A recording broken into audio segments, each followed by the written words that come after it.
kali ini saya akan coba sampaikan koneksi antar materi pada modul 3.1 mengenai pengambilan keputusan sebagai pemimpin pembelajaran. Apa keterkaitan antara modul ini dengan modul-modul sebelumnya? Yang pertama, kita lihat tentang filosofi Ki Hajar Dewantara. Ada konsep Patrap Triloka, yaitu ing arso song tulodo, artinya di depan sebagai teladan. Kemudian ada imadio mangun karso, atau di tengah, membangun semangat, membangun karsa, membangun ide-ide. Kemudian bersama-sama di tengah kelompok orang-orang yang dipimpinnya. Terakhir ada tuturi handayani, artinya ikut di belakang sambil memberikan dorongan. Ini yang sering kita dengar atau sering kita lihat sebagai semboyan di sekolah-sekolah kita.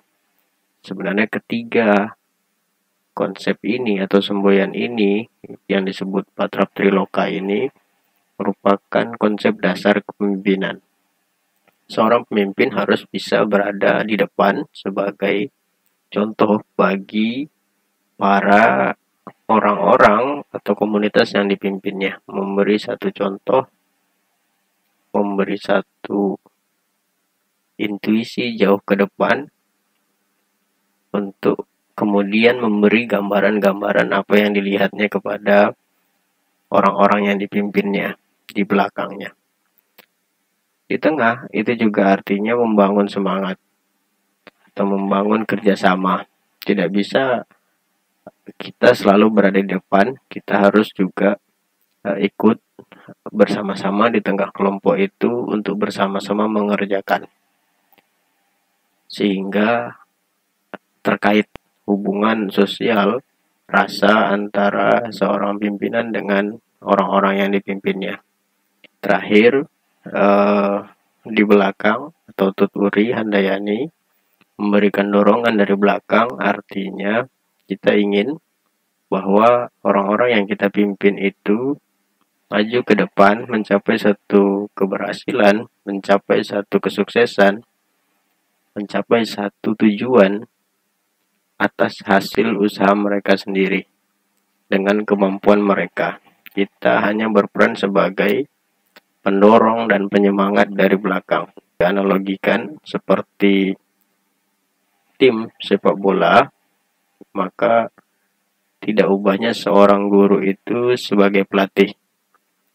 Pelatih tidak pernah masuk ke dalam lapangan untuk mencetak gol, tetapi mengarahkan pemain-pemainnya untuk membentuk formasi, teknik, dan strategi untuk mencetak gol.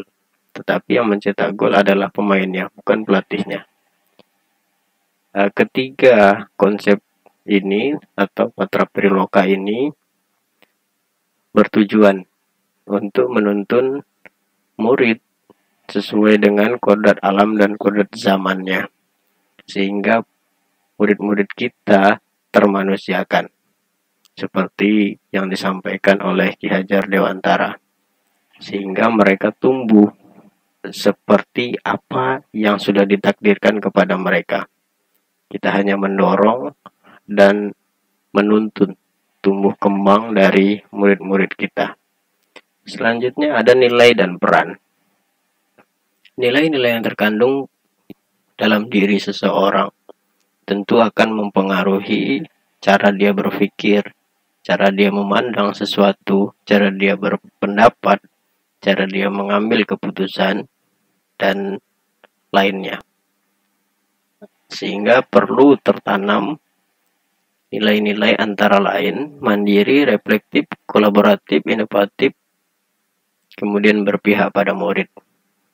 Paling tidak sedikitnya nilai-nilai itulah yang harus tertanam pada diri seorang guru penggerak.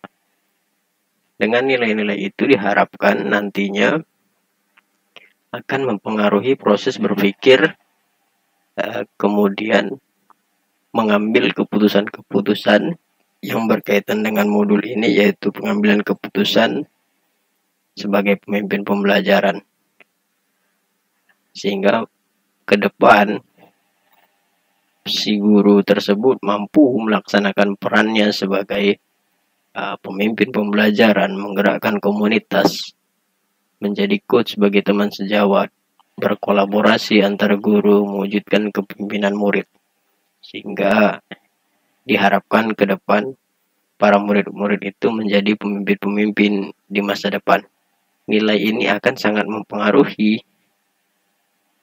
bagaimana seseorang memutuskan sesuatu.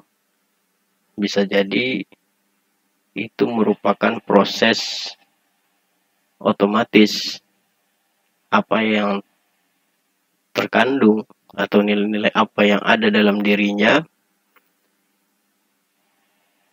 akan sesuai dengan keputusan apa yang diambilnya. Itulah pengaruh nilai yang ada dalam diri manusia terhadap satu keputusan.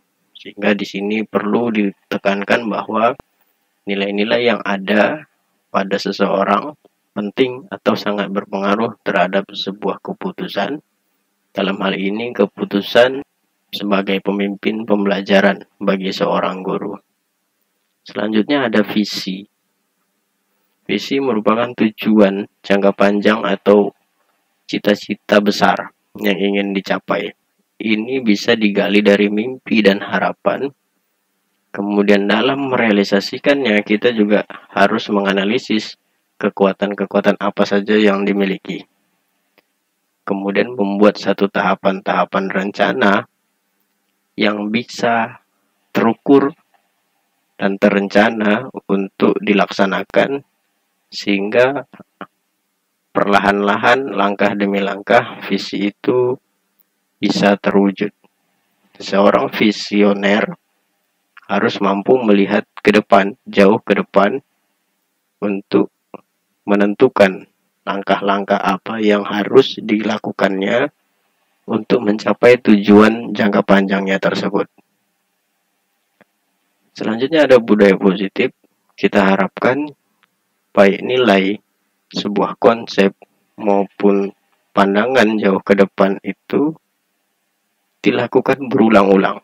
Kebaikan-kebaikan dilakukan berulang-ulang.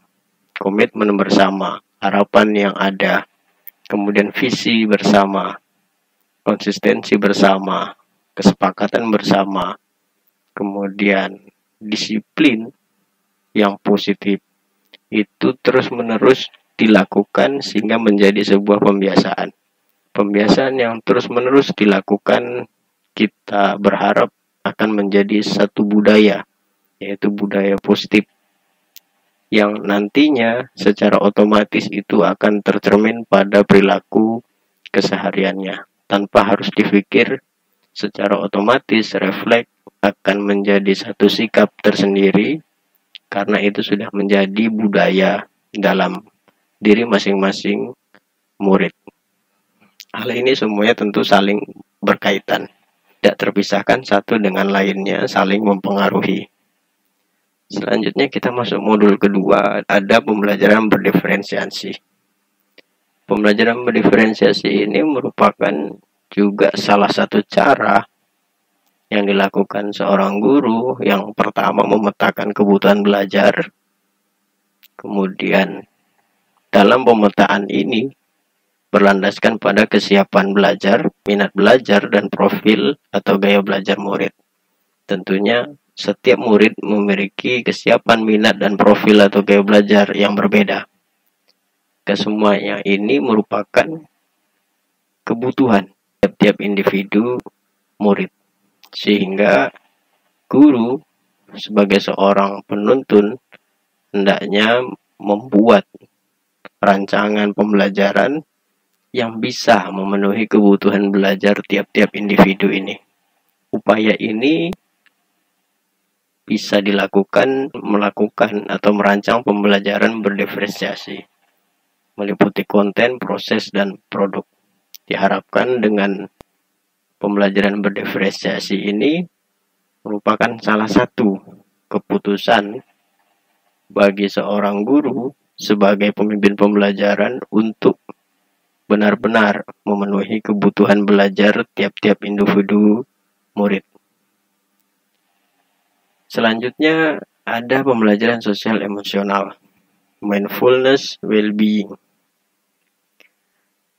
Dalam kehidupan, baik saat ini di lingkungan sekolah maupun nantinya di lingkungan masyarakat saat murid-murid menjadi pribadi-pribadi yang sudah dewasa, mereka harus memiliki sedikitnya 5 kompetensi sosial emosional, yaitu kesadaran diri, pengelolaan diri, kesadaran sosial, keterampilan sosial, pengambilan keputusan yang bertanggung jawab yang harus dimiliki oleh individu masing-masing murid.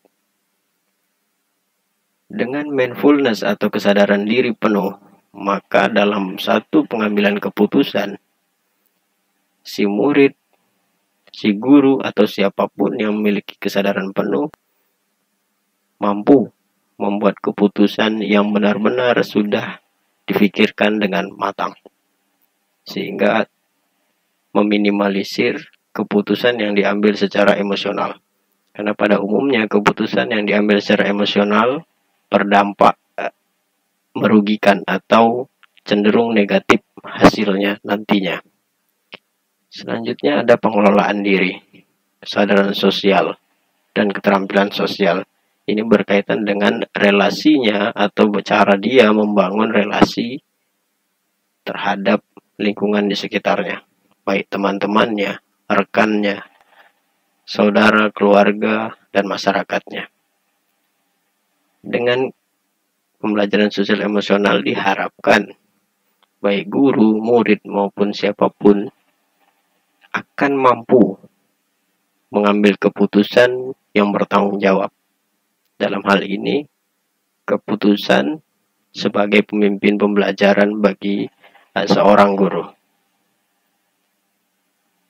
Kesemuanya ini tertuang dalam perencanaan pelaksanaan pembelajaran dan penilaian atau RPP. Untuk melengkapi pembelajaran berdiferensiasi sosial emosional yang tertuang dalam RPP tadi, maka tentunya ada kendala-kendala yang ditemui saat proses pembelajaran berlangsung atau kehidupan sosial dari murid-murid kita atau dari rekan-rekan kita. Maka disitulah peran coaching untuk membantu menyelesaikan permasalahan-permasalahan yang timbul. Membantu dalam hal ini adalah membantu mereka untuk menggali sendiri. Pertanyaan yang kita ajukan adalah pertanyaan yang bersifat memberi pancingan, membuka wacana berpikir untuk seseorang tersebut atau yang biasa kita sebut coachee mampu mengeksplorasi dirinya sendiri sehingga bisa mengidentifikasi permasalahan itu sampai dengan akar masalahnya. Kemudian pertanyaan yang kita sampaikan sebagai coach terhadap coachee bersifat mengeksplorasi potensi-potensi yang bisa atau yang dimiliki oleh coachee. Dengan potensi-potensi yang mungkin selama ini belum dia sadari ada pada dirinya. Selanjutnya pertanyaan coach terhadap coachee menggiring untuk seorang coachee mampu mencari sendiri, merumuskan sendiri penyelesaian permasalahan-permasalahannya melalui potensi-potensi yang dia miliki. Disitulah peran coaching dalam hal pengambilan keputusan sebagai pemimpin pembelajaran. Ada model TIRTA, yaitu tujuan, identifikasi, rencana aksi, tanggung jawab. Jadi seorang coach nanti mengarahkan untuk bagaimana si coachee memiliki komitmen atas apa yang sudah direncanakannya. Ini sangat berkaitan dengan hubungan baik, komunikasi, untuk memfasilitasi pembelajaran yang baik. Kesemuanya ini modul 1, modul 2 juga saling berkaitan, saling berhubungan, saling mempengaruhi.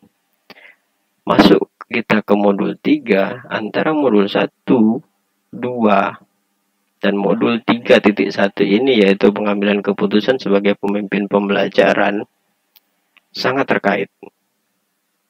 Kesemuanya mempengaruhi. Kesemua materi itu sangat berkaitan dengan pengambilan keputusan sebagai pemimpin pembelajaran.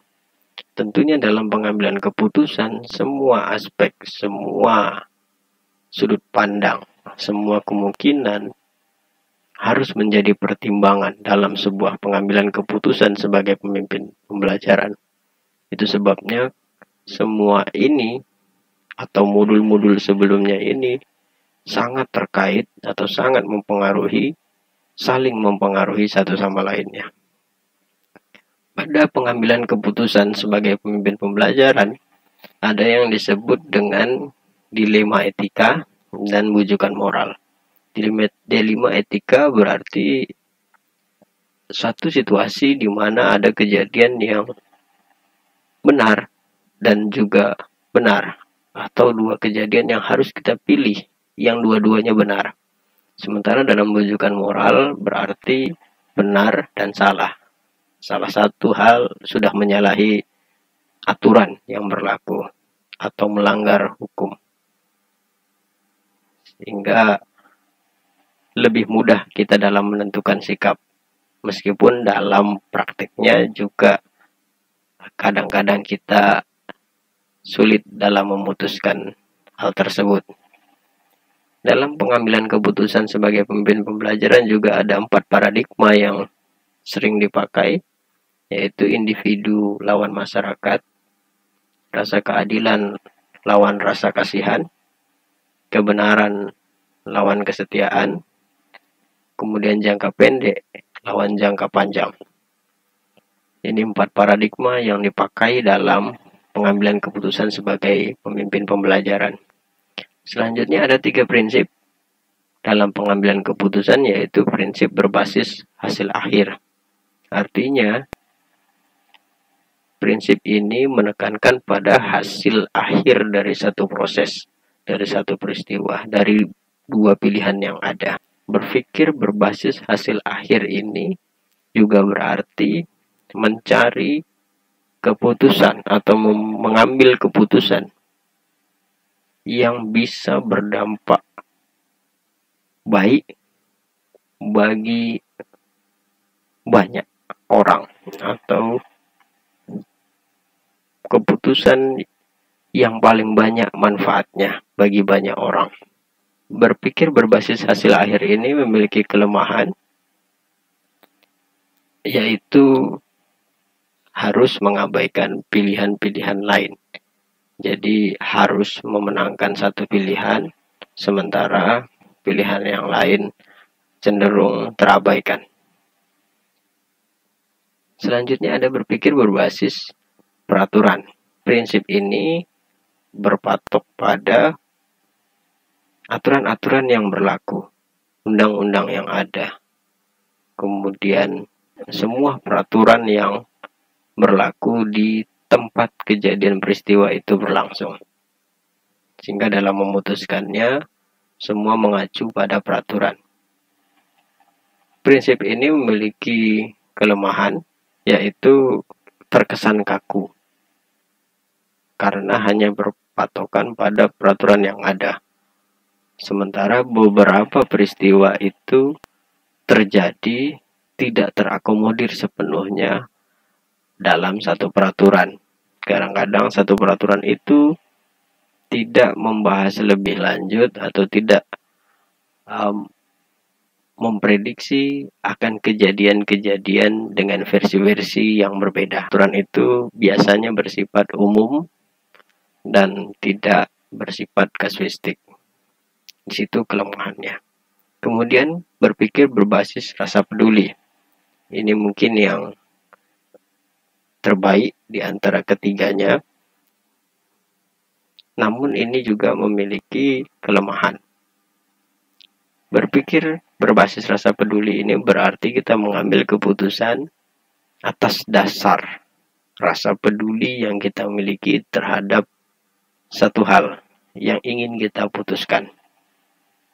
Hanya saja kelemahannya seolah-olah menjadi kurang tegas, sehingga mengabaikan peraturan yang ada.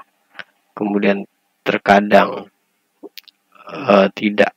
terkadang keputusan yang diambil tidak populer dan sebagainya, sehingga rentan terhadap satu sudut pandang. Ini jika berpikir berbasis rasa peduli. Selanjutnya ada langkah-langkah pengambilan dan pengujian keputusan. Ada 9 langkah. Yang pertama, mengenali nilai yang bertentangan. Jadi di dalam satu pilihan itu atau dalam dilema itu, kira-kira nilai apa yang saling bertentangan. Karena ini kasusnya benar lawan benar. Jadi nilai apa yang bertentangan. Selanjutnya menentukan siapa yang terlibat. Orang-orangnya, subjek-subjeknya, siapa-siapa saja yang terlibat dalam peristiwa itu. Kemudian kumpulkan fakta yang relevan. Kira-kira apa kejadian-kejadian yang nyata yang berkaitan dengan dilema yang terjadi. Itu yang kita kumpulkan. Selanjutnya pengujian benar salah. Ada uji legal, ada uji regulasi, ada uji intuisi, ada uji halaman depan koran. Ada juga uji panutan atau idola. Uji legal berarti ada tidaknya peraturan yang dilanggar. Hal ini berkaitan erat dengan aturan hukum yang berlaku. Di situ titik tekan uji legal. Sementara uji regulasi bertitik tekan pada peraturan yang ada di lingkungan tempat kejadian itu atau dilema itu terjadi. Jadi bedanya uji legal tadi berkaitan dengan hukum, uji regulasi berkaitan dengan peraturan setempat. Selanjutnya ada uji intuisi. Uji intuisi ini satu prediksi di mana kira-kira jika satu keputusan diambil, apa yang terjadi, dampak apa yang mungkin. Kira-kira selanjutnya risiko apa yang timbul atau kemungkinan apa yang akan dihadapi. Bagaimana penyelesaiannya. Ini untuk uji intuisi. Jadi jauh ke depan pandangannya. Kemudian uji halaman depan koran ini berarti publikasi. Bagaimana jika keputusan yang kita ambil dipublikasikan kepada umum. Apakah baik atau kurang baik. Atau tepat atau tidak tepat. Benar di pandangan umum atau tidak. Kira-kira itulah uji halaman depan koran. Selanjutnya ada uji panutan atau idola. Ini berarti jika satu keputusan diambil dari dilema etika yang ada, apakah keputusan itu sesuai dengan keinginan misalnya pemangku kepentingan pemegang pemimpinan tertinggi, kira-kira sesuai atau tidak sudut pandang yang beliau miliki dengan keputusan yang kita ambil. Selanjutnya benar lawan benar. Selanjutnya juga melakukan prinsip resolusi. Apa resolusi yang bisa kita munculkan dari dilema etika yang terjadi. Selanjutnya ada investigasi opsi trilema. Ini berarti mencoba mencari alternatif. Ada dilema berarti ada dua. Kita menginvestigasi opsi trilema. Jadi apa opsi ketiga kita yang kira-kira mungkin dilakukan untuk mengakomodir antara dilema yang kita pilih. Sehingga keduanya terakomodasi. Meskipun kita paham tidak keseluruhan dari dilema yang terjadi itu bisa kita akomodir. Tapi apakah masih mungkin? Atau kita cari kemungkinan opsi yang bisa kita lakukan untuk mencari alternatif jalan ketiga atau jalan tengah dari dilema yang terjadi. Selanjutnya, setelah itu dilakukan semua, buatlah satu keputusan dari dilema yang terjadi. Selanjutnya, lihat kembali dan refleksikan. Apakah keputusan tersebut sudah tepat atau masih ada yang kurang? Bagaimana respon saat keputusan itu diambil? Bagaimana reaksi masyarakat? Bagaimana dampaknya? Itu terus kita refleksikan. Jika ada hal-hal yang kurang tepat, sebaiknya dilakukan perbaikan-perbaikan, atau apakah ada kemungkinan keputusan itu diambil pilihan yang lebih baik lagi. Dalam menerapkan ini tentunya banyak hal yang perlu kita hadapi. Yang biasanya muncul adalah paradigma-paradigma yang sudah mengakar di masyarakat atau lingkungan atau tempat terjadinya satu dilema etika dalam pengambilan sebuah keputusan atau satu kebijakan dalam pengambilan keputusan sebagai pemimpin pembelajaran bisa jadi menentang atau melawan arus dari paradigma yang selama ini sudah tertanam di lingkungan. Ini yang mungkin akan memakan banyak waktu karena ini harus dilakukan secara perlahan. Tidak bisa kita langsung mengubah tiba-tiba paradigma lama itu kemudian berubah. Tidak bisa, sedikit demi sedikit. Dari hasil keputusan yang kecil-kecil yang kita ambil tadi memiliki dampak yang mereka rasakan, baru kemungkinan paradigma itu bisa berubah sedikit demi sedikit. Dari paradigma yang selama ini mungkin mengakar di lingkungan masyarakat atau di lingkungan tempat kita bertugas untuk mengambil keputusan sebagai pemimpin pembelajaran. Sebab kadang-kadang keputusan yang kita ambil itu sangat bertentangan dengan paradigma yang ada, atau pastinya setiap keputusan yang diambil tidak akan mungkin menyenangkan semua pihak atau tidak akan mungkin memuaskan semua pihak. Pasti ada pihak-pihak yang merasa tidak puas. Bisa jadi banyak pihak yang merasa tidak puas. Sehingga ini tidak bisa diterapkan serta-merta terlaksana, tetapi kita coba sedikit demi sedikit.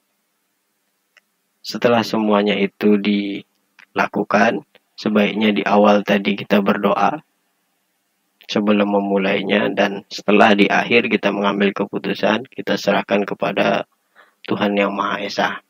Karena sudah kita lakukan secara struktur dan tertata dalam proses pengambilan dan pengujian keputusan sebagai pemimpin pembelajaran, menurut kita benar.